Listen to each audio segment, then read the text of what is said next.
Hutan Nasional Galatin di Montana tidak pernah terasa sesunyi ini. Bagi Aris, kesunyian seharusnya menjadi kemewahan yang ia cari. Sebagai seorang fotografer lepas yang sudah muak dengan kebisingan knalpot dan polusi cahaya Jakarta, hamparan pinus yang tertutup salju tipis di hadapannya adalah kanvas yang sempurna. Namun sore itu, udara terasa berbeda. Oksigen yang ia hirup terasa tajam dan beku, menusuk paru-parunya seperti ribuan jarum es kecil, membawa aroma yang tidak seharusnya ada di sana. Bau tembaga yang samar dan amis. Aris membetulkan letak tali kamera mirrorless yang melingkar di lehernya. Sarung tangan termalnya mulai terasa lembab oleh keringat dingin. Ia sudah mendaki selama 4 jam, menjauh dari jalur pendakian utama demi mendapatkan foto landscape pegunungan saat blue hour atau senja. Satu titik lagi, gumamnya pada diri sendiri. Suaranya terdengar asing di telinganya, seolah ditelan oleh keheninan hutan yang masif. Ia berhenti di sebuah celah landai yang diapit oleh pohon-pohon Douglas fir raksasa. Di sana, ia melihat sesuatu yang ganjil. Di atas salju yang putih bersih, terdapat jejak. Bukan jejak sepatu boots pendaki, dan bukan pula jejak beruang grizzly yang sering diperingatkan oleh petugas ranger di pos depan. Jejak itu besar, hampir seukuran piring makan, dengan 4 lubang cakar yang menghujam dalam ke tanah yang membeku. Jantung Aris mulai berdegup lebih kencang, dentumannya terasa hingga ke pangkal tenggorokan. Ia berjongkok, mencoba mengamati lebih dekat. Jejak itu masih segar.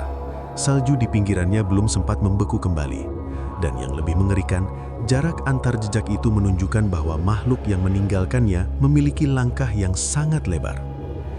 Ini bukan serigala, batin Aris. Pikiran logisnya mencoba mencari pembenaran. Mungkin ini puma, atau mungkin beruang yang sedang kelaparan.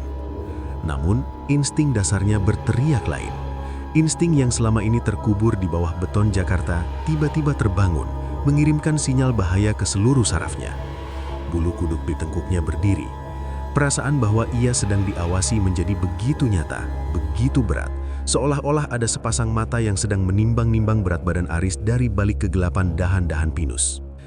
Aris perlahan berdiri, berusaha tidak melakukan gerakan mendadak. Ia tidak lagi peduli pada foto matahari terbenam. Ia harus kembali ke camp, sekarang. Ia mulai melangkah mundur, matanya menyisir vegetasi yang mulai menggelap. Sinar matahari yang tersisa kini berwarna biru pucat yang dingin, menciptakan bayangan panjang yang tampak seperti jemari monster yang merayap di atas salju. Krak! Suara ranting patah di belakangnya. Bukan ranting kecil, tapi dahan sebesar lengan manusia yang patah dengan suara yang menyerupai ledakan kecil. Aris berbalik dengan cepat. Tidak ada apa-apa, hanya pepohonan yang membisu. Namun bau amis itu kini menguat. Bau itu bukan lagi sekedar aroma logam, tapi bau busuk yang purba. Seperti daging yang dibiarkan membusuk di dalam liang tanah yang lembab selama berabad-abad. Halo? Suara Aris bergetar. Sebuah kebodohan, ia tahu. Di hutan seperti ini, suara manusia adalah undangan bagi pemangsa. Tiba-tiba, burung-burung gagak yang sedari tadi hinggap di puncak pohon beterbangan serentak, mengeluarkan suara parau yang memecah kesunyian. Dan saat itulah Aris melihatnya. Di balik kabut tipis yang mulai naik dari permukaan salju, sekitar 20 meter di depannya, sebuah bayangan bergerak. Bayangan itu hitam, lebih hitam dari kegelapan malam manapun. Makhluk itu berdiri dengan 4 kaki, namun bahunya begitu tinggi hingga sejajar dengan dada Aris. Kepalanya menunduk, menyeringai, memperlihatkan deretan gigi yang panjang dan kekuningan. Itu bukan serigala. Ukurannya terlalu mustahil. Bulunya kasar dan tampak seperti dijalin dari kawat berduri. Dan mata itu tidak memiliki pupil, hanya 2 bola cahaya putih pucat yang bersinar dengan kecerdasan yang kejam. Aris membeku. Tubuhnya menolak untuk patuh. Ketakutan itu begitu murni hingga ia lupa cara bernafas.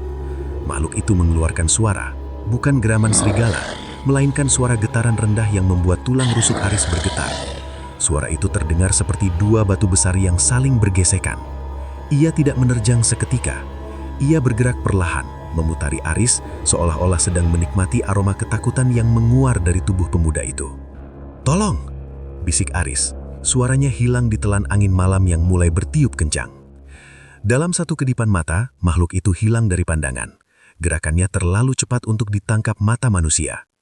Aris berputar, mencoba mencari. Namun yang ia rasakan hanyalah hantaman udara dingin di bagian punggungnya. Brak! Hantaman itu begitu kuat hingga Aris terlempar 3 meter ke depan, menabrak batang pinus dengan keras. Dunianya berputar. Rasa sakit yang tajam menghantam tulang belakangnya, membuat pandangannya berubah menjadi bintik-bintik hitam. Kameranya terlepas, lensa mahalnya hancur berkeping-keping di atas es. Sebelum Aris sempat bangkit, beban seberat seratusan kilogram menindih dadanya. Nafas makhluk itu terasa hangat dan berbau busuk di wajahnya. Mata putih pucat itu menatap langsung ke dalam jiwa Aris. "Tidak, kumohon." Makhluk itu mengangkat cakarnya yang besar. Kuku-kukunya yang hitam dan melengkung berkilau di bawah cahaya bulan yang baru saja muncul di balik awan. Dengan satu gerakan santai, seolah-olah sedang menyobek kertas, makhluk itu menghujamkan cakarnya ke bahu kiri Aris. Serak! Aris tidak langsung merasakan sakit. Yang ia rasakan hanyalah sensasi dingin yang luar biasa, diikuti oleh rasa panas yang meledak di bahunya. Kemudian, jeritan itu keluar dari tenggorokannya. Jeritan yang tidak pernah ia sangka bisa dihasilkan oleh manusia. Darah hangat menyembur keluar membasahi salju putih di bawahnya, merah terang di atas putih yang murni. Makhluk itu tidak menggigit lehernya untuk menghabisinya. Ia justru mendekatkan wajahnya ke luka Aris, mengendus darah yang mengalir, lalu mengeluarkan suara mendengur yang mengerikan. Seolah-olah ia sedang mengenali sesuatu di dalam darah Aris, sesuatu yang sudah lama ia cari. Aris merasa kesadarannya mulai memudar. Dinginnya salju mulai terasa seperti selimut yang nyaman. Di ambang pingsannya, ia melihat makhluk itu mendongak ke arah bulan sabit yang pucat, lalu melaung. Laungan itu bukan suara binatang. Itu adalah ratapan purba yang terdengar seperti ribuan jiwa yang menjerit bersamaan. Lalu, kegelapan menyapu segalanya. Aris tidak tahu berapa lama ia terlelap di sana. Hal terakhir yang ia ingat adalah laungan yang memecah langit. Namun ketika ia membuka matanya yang berat, ia tidak lagi berada di bawah pepohonan gelap. Cahaya lampu neon yang terlalu terang menusuk korneanya. Bau pinus dan darah berganti dengan bau alkohol dan disinfektan yang menyengat. "Mr. Aris, bisa dengar saya?" Suara itu berat dan dalam. Aris mencoba menoleh, namun rasa sakit di bahunya membuatnya mengerang. Ia berada di sebuah ruangan serba putih. Di samping tempat tidurnya, seorang pria paruh badan dengan pakaian medis berwarna hijau menatapnya dengan raut wajah yang sulit diartikan. "Anda berada di rumah sakit Bozeman Health, Montana," kata dokter itu. "Dua pendaki menemukan Anda 3 jam yang lalu. Anda kehilangan banyak darah." Aris mencoba berbicara, tapi tenggorokannya terasa seperti terbakar. "Makhluk itu?" Dokter itu menghilau nafas, mencatat sesuatu di papan klipnya. "Petugas ranger mengatakan itu kemungkinan beruang hitam yang sedang agresif. Anda beruntung masih hidup, nak. Cakaran itu sangat dalam. Kami harus memberikan 30 jahitan di bahu kiri Anda." Aris memejamkan mata. "Beruang? Tidak. Beruang tidak memiliki mata putih yang bersinar. Beruang tidak melaung seperti setan yang sedang berdoa." Ia mencoba menggerakkan jarinya. Ia masih bisa merasakannya. Namun ada sesuatu yang aneh. Di balik rasa sakit yang berdenyut di bahunya, Aris merasakan sensasi lain. Sebuah getaran kecil di bawah kulitnya, seperti aliran listrik halus yang mengalir di pembuluh darahnya, berirama dengan detak jantungnya yang kini terasa lebih lambat, tapi lebih kuat. "Kami sudah memberikan vaksin rabies dan tetanus," lanjut dokter itu tanpa menatapnya, "dan antibiotik dosis tinggi. Luka seperti ini seringkali membawa infeksi yang buruk." Aris tidak mendengarkan. Ia menatap langit-langit ruang perawatan, mencoba mengingat detil malam itu. Namun memori tentang serangan itu mulai terasa seperti mimpi buruk yang tidak nyata. Hanya satu yang ia yakini, ia seharusnya sudah mati. Tapi ia tidak mati, dan jauh di dalam sumsum tulangnya, ia merasakan sesuatu yang asing mulai berakar. Sebuah biji darah yang dibawa oleh kuku makhluk itu kini mulai tumbuh di dalam dirinya, menunggu waktu yang tepat untuk menunjukkan wujudnya yang asli. Lampu neon di langit-langit rumah sakit Bozeman Health berkedip-kedip dengan frekuensi yang menyiksa. Bagi Aris, setiap kedipan itu terasa seperti hantaman palu godam di belakang matanya. Ia terbangun sepenuhnya di bawah selimut putih kaku yang berbau klorin dan deterjen industri.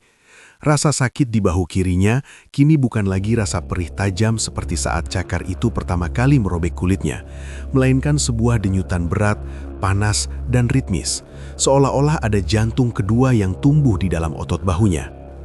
"Mr. Aris, Anda sudah bangun?"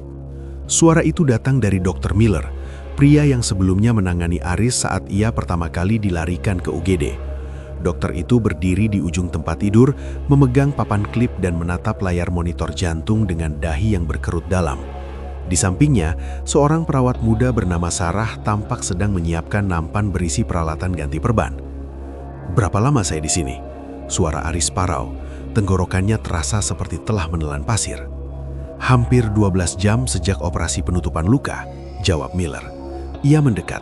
Matanya menatap Aris dengan tatapan yang lebih menyerupai rasa ingin tahu ilmiah daripada empati seorang dokter. "Bagaimana perasaan Anda?" "Panas. Bahu saya terasa panas," gumam Aris. Miller mengangguk perlahan. "Itu normal untuk trauma sebesar itu. Tapi sejujurnya Mr. Aris, tidak ada yang normal dari apa yang kami temukan di sini." Miller memberi isyarat kepada Sarah untuk membuka perban di bahu Aris. Saat kain kasa itu perlahan dikelupas, Aris menahan nafas. Ia bersiap melihat luka mengangai yang mengerikan, jahitan yang kasar, dan darah yang merembes. Namun, apa yang ia lihat membuatnya membeku. Cakaran yang sebelumnya merobek otot deltoid hingga nyaris memperlihatkan tulang belikatnya itu kini tampak berbeda. Jahitan-jahitan itu masih ada, namun kulit di sekitarnya sudah tidak lagi merah meradang. Alih-alih membengkak, jaringan kulit itu justru tampak mulai menyatu dengan kecepatan yang mustahil. Warna keungguan dari memar besar yang seharusnya bertahan berminggu-minggu, kini mulai memudar menjadi kuning pucat, seolah-olah proses penyembuhan selama 10 hari telah diperas menjadi hitungan jam. Sarah, sang perawat, tanpa sengaja mengeluarkan suara nafas pendek yang tertahan. Miller menyentuh pinggiran luka itu dengan sarung tangan lateksnya. "Ini tidak mungkin," bisik Sarah pelan. "Dokter, semalam luka ini masih mengeluarkan cairan serosa. Lihat ini, jaringannya sudah melakukan granulasi sempurna." Dokter Miller terdiam, jarinya menekan lembut area di sekitar luka. "Mr. Aris, semalam kami harus memberikan Anda transfusi darah karena Anda kehilangan banyak sekali sel darah merah. Tapi pagi ini, hasil tes darah Anda menunjukkan kadar hemoglobin yang lebih tinggi dari atlet olimpiade. Dan lukamu," Miller menggelengkan kepala. "Saya belum pernah melihat metabolisme seperti ini. Tubuh Anda, seolah-olah ia sedang bekerja dengan kecepatan penuh untuk membangun kembali dirinya sendiri." Aris menatap lukanya dengan perasaan ngeri yang melampaui rasa sakit fisik. Ia teringat mata putih makhluk itu di hutan Montana. Getaran aneh di pembuluh darahnya semakin menguat saat Miller menyentuh kulitnya.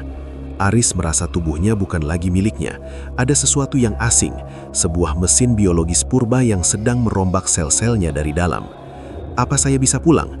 tanya Aris tiba-tiba. Pertanyaan itu keluar begitu saja, didorong oleh insting untuk menjauh dari ruang putih yang steril ini. Miller tertawa kecil, meski matanya tetap serius. "Pulang? Anda baru saja selamat dari serangan predator yang nyaris memutuskan lengan Anda.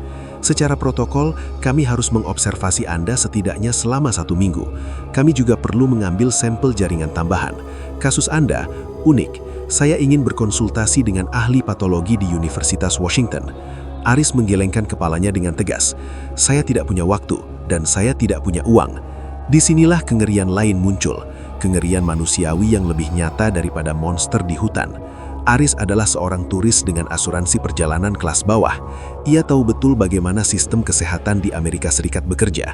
Setiap jam ia berbaring di tempat tidur ini, setiap botol infus yang mengalir ke pembuluh darahnya, dan setiap konsultasi spesialis yang direncanakan Miller adalah ribuan dolar yang tidak ia miliki. Tabungannya di Jakarta tidak akan sanggup membayar keajaiban medis ini. "Mr. Aris, kesehatan Anda lebih penting daripada biaya."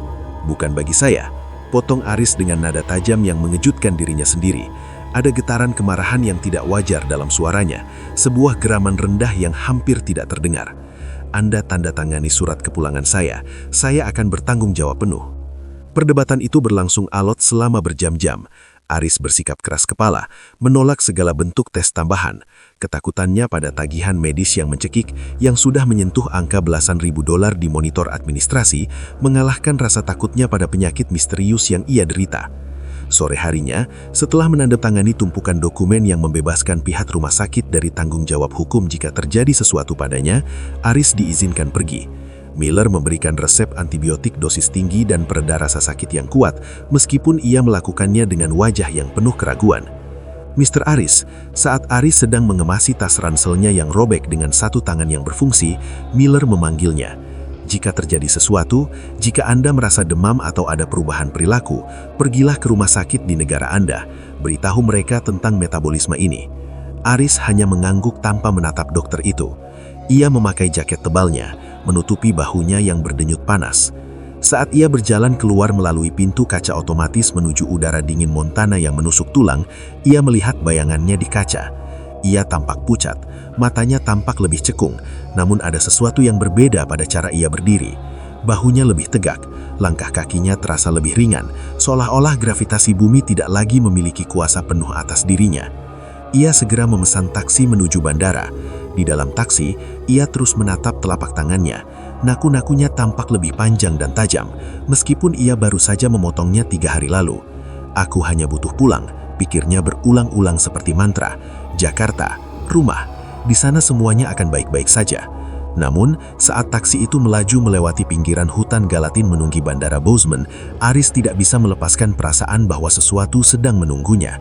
Di jauhan, di bawah bayang-bayang pegunungan Big Sky yang berselimut salju, ia merasa seolah-olah ada laulan yang memanggil namanya, laulan yang hanya bisa didengar oleh darahnya yang kini mulai menghitam dari dalam.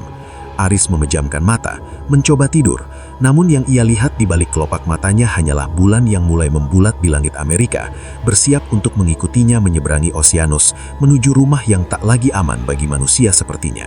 Kabin Boeing 777-300ER itu terasa seperti kaleng sarden raksasa yang kedap udara. Aris duduk di kursi 42A, menyandarkan keningnya pada jendela pesawat yang dingin. Di bawah sana, Samudra Pasifik terbentang luas, sebuah hamparan biru tanpa batas yang perlahan tertelan oleh kegelapan malam saat pesawat melaju ke arah barat menuju zona waktu yang berbeda. Namun, bagi Aris, keindahan di luar sana hanyalah latar belakang dari sebuah penyiksaan yang sedang berlangsung di dalam dirinya. 20 jam, itu adalah waktu yang dibutuhkan untuk mencapai Jakarta, termasuk transit singkat di Tokyo. Bagi orang normal, perjalanan ini hanya berarti kebosanan, kaki yang bengkak, dan film-film lama di layar sandaran kursi. Namun bagi Aris, setiap menit yang berlalu terasa seperti sebuah jarum yang perlahan-lahan ditusukkan ke dalam otaknya. Sakit itu dimulai sekitar 3 jam setelah lepas landas dari Los Angeles. Awalnya itu hanya denyutan kecil di pangkal tengkoraknya, sebuah migrain yang ia anggap sebagai efek dari jet lag dan trauma operasi. Namun saat pesawat mencapai ketinggian jelajah 30.000 kaki, rasa sakit itu bermutasi menjadi sesuatu yang jauh lebih ganas. Aris memejamkan matanya rapat-rapat, namun itu tidak membantu. Di dalam kegelapan kelopak matanya, ia seolah bisa melihat jaringan syarafnya sendiri yang sedang berpendar merah, berdenyut mengikuti irama jantungnya yang kini berdetak terlalu keras. Setiap dentuman jantungnya mengirimkan gelombang tekanan yang membuat kepalanya terasa seperti akan pecah dari dalam. Seolah-olah otaknya tumbuh lebih besar dari volume tengkoraknya, mendesak keluar, mencoba merobek tulang untuk mencari ruang. Lalu muncul masalah kedua, penciumannya. Sistem sirkulasi udara di kabin pesawat seharusnya menyaring segala bau. Namun bagi Aris, filter itu seolah-olah telah menghilang. Indera penciumannya mendadak menjadi sangat tajam hingga ke tingkat yang memuakkan. Ia bisa mencium segala sesuatu dengan detail yang mengerikan. Ia bisa mencium bau parfum murah dari pramugari yang berdiri 5 baris di depannya, aroma bunga melati sintetik yang menusuk hidungnya seperti asam. Ia bisa mencium bau makanan instan yang sedang dipanaskan di galley, aroma daging yang diproses dan bahan pengawet yang membuatnya merasa ingin muntah sekaligus lapar secara bersamaan. Namun yang paling buruk adalah bau manusia di sekitarnya. Bau keringat pria paruh baya di kursi sebelah, bau napas pagi dari seorang anak kecil di baris belakang, bau minyak rambut, bau deterjen dari pakaian penumpang lain, semua itu bercampur menjadi satu aroma organik yang menyesakkan. Aris merasa seolah-olah ia sedang dipaksa menghirup kehidupan orang lain secara paksa. Bau-bau itu terasa sangat intim, terlalu dekat, terlalu nyata. "Sir, Anda ingin minum sesuatu?" Suara pramugari itu terdengar seperti ledakan granat di telinga Aris. Ia tersentak, menoleh dengan gerakan yang terlalu cepat, hampir seperti gerakan refleks seekor predator. Pramugari itu mundur selangkah, tampak terkejut melihat ekspresi wajah Aris yang pucat dengan butiran keringat sebesar biji jagung di dahinya. "Air putih, hanya air putih," geram Aris. Suaranya terdengar lebih berat, sebuah bariton yang bergetar di tenggorokannya. Saat pramugari itu menuangkan air ke dalam gelas plastik, Aris menatap pergelangan tangan wanita itu. Ia bisa melihat denyut nadi di bawah kulit tipis pergelangan tangan sang pramugari. Ia bisa mendengar suara aliran darahnya, sebuah desiran halus yang berirama. Sebuah pikiran gelap tiba-tiba melintas di benaknya, sebuah dorongan primitif untuk meraih tangan itu dan merasakan detak jantungnya langsung di bawah giginya. Aris segera memalingkan wajah, mencengkram sandaran kursi hingga jari-jarinya memutih. "Ada apa denganku?" batinnya ketakutan. "Apa aku mulai gila?" Ia meneguk air itu sekaligus, mencoba membasuh rasa haus yang tidak pernah hilang sejak ia meninggalkan Montana. Air itu terasa hambar, tidak mampu memadamkan api yang kini membakar pembuluh darahnya. Di sebelahnya, pria paruh baya yang tadi tertidur kini terbangun dan mulai mengunyah keripik kentang. Suara kunyahan itu, kerak, kerak, kerak, terdengar sangat keras di telinga Aris, seolah-olah pria itu sedang mengunyah di dalam liang telinganya. Setiap suara kunyahan, setiap desah nafas berat pria itu memicu kemarahan yang tidak masuk akal di dalam dadanya. Aris merasa ingin berteriak, ia ingin mencengkeram kelah baju pria itu dan melemparkannya ke lorong pesawat. Amarah ini murni, mentah, dan tidak memiliki alasan logis. Aris yang ia kenal adalah seorang fotografer yang penyabar, pria yang bisa menunggu berjam-jam di balik semak hanya untuk mendapatkan satu foto burung langka. Namun pria yang duduk di kursi 42A sekarang adalah makhluk yang penuh dengan kebencian terhadap dunia di sekitarnya. "Bisa berhenti makan?" tanya Aris. Suaranya pelan tapi mengandung ancaman yang kental. "Maaf," pria itu menoleh, tampak bingung. "Kunyahannya, berhenti." Aris menatap pria itu dengan mata yang kini mulai berubah warna menjadi lebih dalam, dengan pupil yang sedikit melebar meskipun cahaya kabin cukup terang. Pria itu tampak tersinggung sekaligus takut. Ia segera menutup bungkus keripiknya dan kembali menyandarkan kepala, berpura-pura tidur untuk menghindari konfrontasi lebih lanjut dengan pemuda aneh di sebelahnya. Aris kembali menatap jendela. Bayangannya di kaca memperlihatkan wajah yang hampir tidak ia kenali. Tulang pipinya tampak lebih tajam dan ada kilatan liar di matanya yang tidak pernah ada sebelumnya. Bahu kirinya yang dibalut perban terasa sangat gatal, seolah-olah syaraf di sana sedang merajut dirinya sendiri dengan cara yang kasar. Ia merogoh sakunya, mengeluarkan botol obat pereda nyeri dosis tinggi yang diberikan Dr. Miller. Ia menelan 2 butir tanpa air, berharap bahan kimia itu bisa menenangkan badai di dalam kepalanya. Namun jauh di dalam sanubarinya, ia tahu obat itu tidak akan bekerja. Kimia manusia tidak lagi memiliki kuasa atas metabolisme purba yang kini mengambil alih tubuhnya. Pesawat memasuki area turbulensi di atas Samudra Hindia. Lampu tanda kenakan sabuk pengaman berdenting. Pesawat bergoyang hebat menjatuhkan beberapa barang dari kantong kursi. Penumpang di sekitarnya mulai terlihat cemas, beberapa berpegangan pada sandaran kursi.